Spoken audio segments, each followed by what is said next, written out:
welcome to the MashStartUp. I don't know, it's that normally how it goes. Yeah. Sure. Welcome to the MashStartUp podcast. My name is Mashudu, Modau. and I'm joined by, you guessed it, the owner of the LUTCHA podcast. All right, welcome to Millennial X. Mash, thank you so much for pulling through and joining us. Cool. Mash is doing a lot of work with entrepreneurship and building a huge podcast ecosystem in South Africa, and he's setting the trend. Really is. So thank you so much for taking the time and joining us. We're gonna get straight into it. Okay. So earlier on we were talking about China, Amazon, but let's start maybe with the Amazon. So like Amazon had been failing for years, right? Yeah. I mean, you saw that IPO you showed us right now.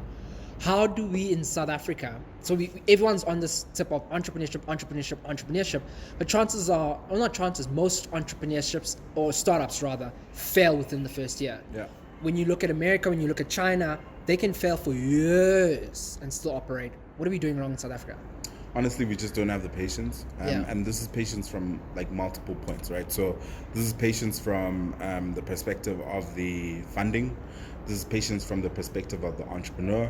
This is patience from the perspective of the ecosystem support and development that exists, right? So the entrepreneurs themselves are starting businesses to try and get rich now, right? So you want to start a business tomorrow, you want to start a business today, and you want it to grow to Snapchat, Facebook, Instagram in 3 months because you feel like you need to be successful now, right? Yeah. And that's just not how really great, incredible businesses are built. And recently did a podcast with a friend of mine from Malawi, and he was talking about this, and I asked him, what makes really amazing businesses work? And he was like, the patience, right? You need to have the time and understanding that this is not going to happen overnight. Yeah. This is going to take a few years, take 10 years, take 12 years. The thing you're mentioning about Amazon, the Amazon IPO went up in 1997. And from 1997 until 2010, it's really like pretty much a flat line where people were just going, this is a business that exists, but it doesn't excite us. It's not brilliant. It's okay. Yeah. And then after 2010, where they really sort of the e-commerce space got to where Amazon really needed it to be, where the market started to exist, where people changed their behaviors and millennials started to come into the more economic participation, and you start going, okay, now you've got a completely different generation of people that use this thing a completely different way. You're getting completely different results from the company itself. And now it's massive, right? Yeah. And you think about Amazon as this incredible thing, but you only think about what Amazon is now. You don't think about the last 20 years where they constantly just try to build this thing and try and make it into something that really, really mattered. So, but like Matt, on that, when we look at America and we compare that to South Africa, like if we can compare, aside of the ecosystems, the economies, in South Africa we're growing at an economy 0.4, GDP, well, really recession per capita in the past decade. Like we don't have as much, like ecosystem-wise, room to say, man, let me wait the next 10 years. Yeah, I just don't think. So we don't have the economics. Yeah. Most entrepreneurs are starting business from a subsistence standpoint, right? Yeah. Subsistence meaning survival. I just want to make money so that I can eat. Literally. I just want to make money so that my family can be okay, so that I can take care of my immediate needs. We're not building businesses because we want to build empires and do incredible things. And it's starting to change when you're seeing, much younger people coming into it and going, you know what?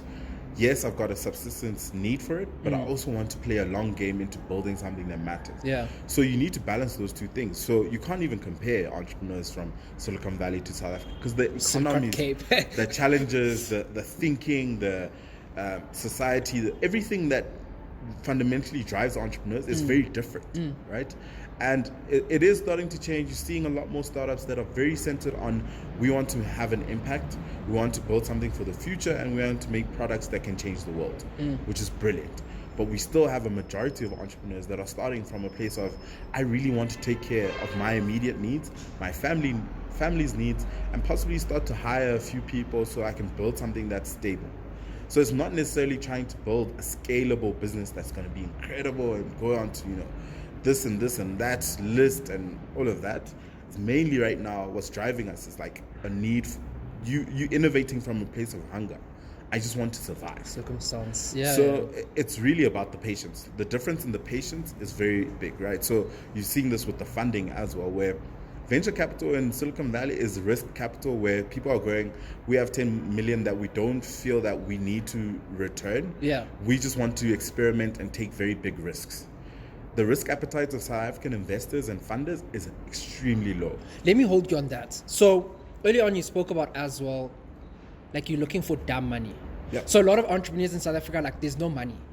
Okay. But then people will be like, oh no, you can go to NYDA. You can go to NASPIS. You can go to that accelerator, that incubator. Where's the disconnect? What's happening? So this is the founding principle of why I built the MashStartup platform. So I built this website where I literally put all the information about where's the best incubators, where's the accelerators, how do you find funding on all these different things. Yeah. Which is the main reason a lot of people know about the work that I do, right? So the main reason I built that was because I realized that navigating the South African ecosystem was like going into a mind map, but the mind map had, like, it was the worst mind map you could possibly be in, right? And there was lots of traps and there was a lot of challenges as well, right? So I looked at that, I was like, that is no way that we can efficiently build the ecosystem, and that is no way that you can efficiently support entrepreneurs and really help them build to the scale and growth and level that you want them to. True. Because if I'm spending 2 years frustrated in the ecosystem trying to find the right support, what time am I actually dedicating to building my business? Do you understand what I mean? So it was about, let's increase the efficiency and the effectiveness of the ecosystem to serve entrepreneurs.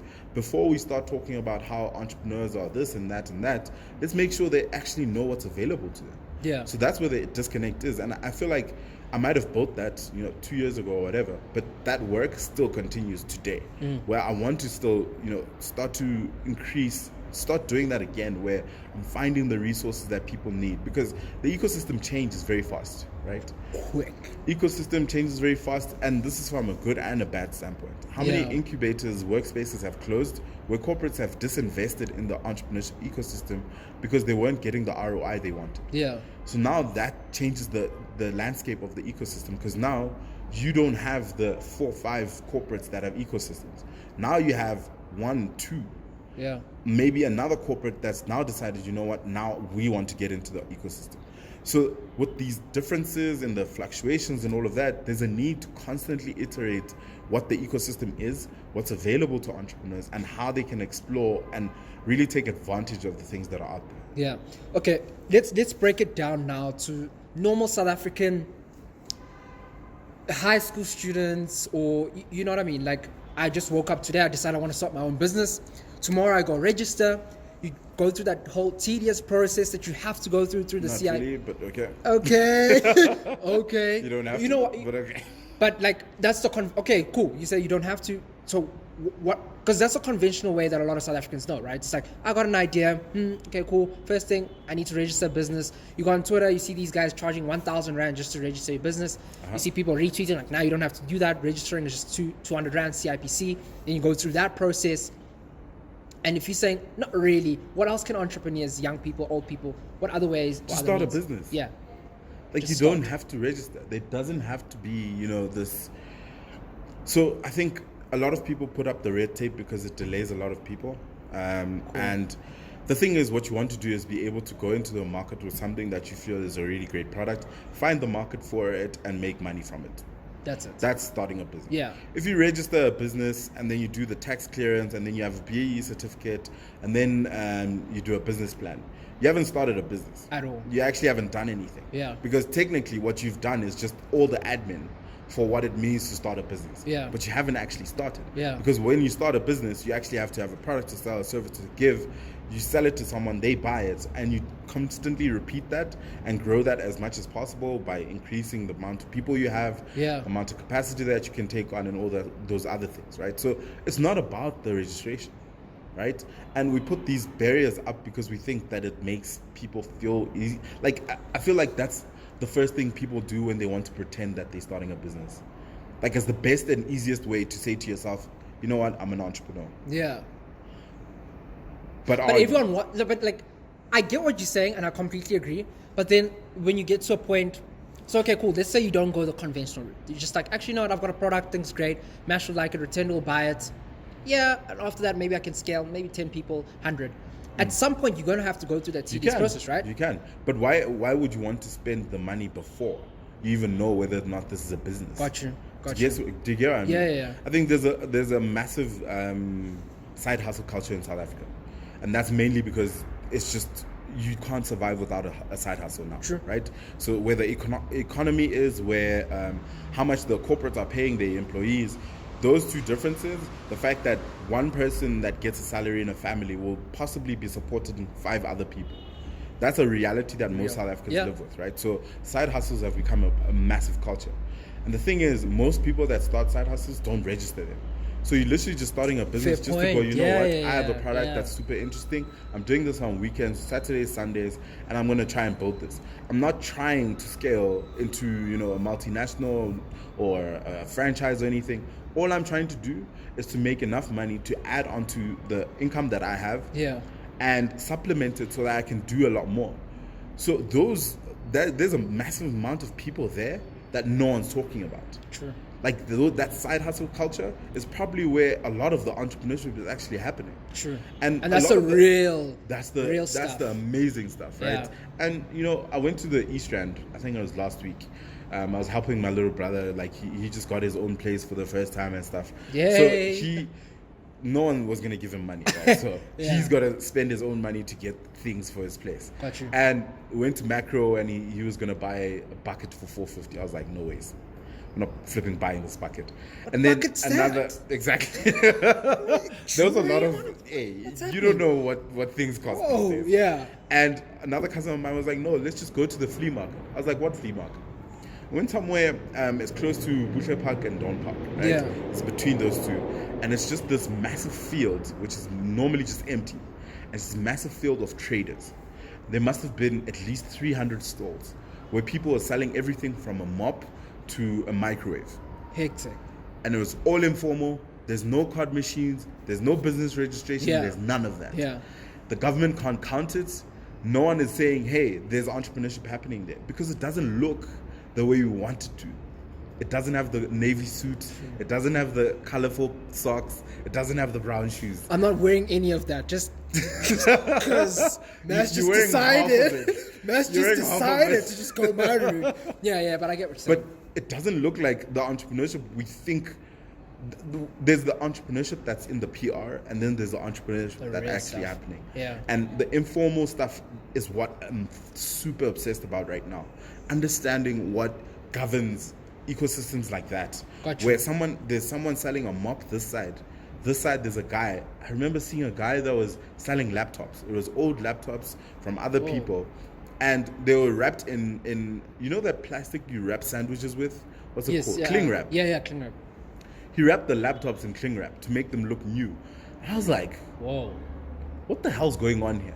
I wanted to find out more, but these people, they don't really want to talk about their businesses. But I wanted to know, hey, where did you get this laptop? Yeah. Like, have you fixed it? Was there someone else in between that, there's someone that's collecting old laptops, fixing them, and then you selling them here? Yeah. And all of that is a complete chain of finance and business and small businesses that are making money and people surviving off of these informal businesses.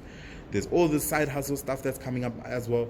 And it's just like, it's an exciting time, but we need to understand the culture of entrepreneurship that exists and understand there's an ecosystem that exists that we are sort of not necessarily innovating for, supporting the right way. Yeah. So how are you supporting someone that has a side hustle, for example? How does incubator incubate someone that has a full-time job that's not going to be there to be in your program from Monday to Friday? You're preaching now. Do you understand what I mean? Is this where the preacher's picture? No. I take a young pastor's picture every year just to remind myself that, there's a church man inside of me. And okay, cool. But then I'll ask you a bunch of questions now, also based on your business, because I feel like you're setting the trend now, hey? Like with the LUTCHA podcasts in Africa, not even forget South Africa, your market's quite big. No one's doing that at the moment, right? Often as Africa, we always have to follow trends, and we've never found ourselves in a situation where we set the trend. We're always either adapting or chasing. Yeah. as someone who's setting a huge one, what can we do as normal South Africans to make sure, let's set the trend rather than chase it? So I really like that compliment and I appreciate it. Yeah. But it's bullshit. Unfortunately.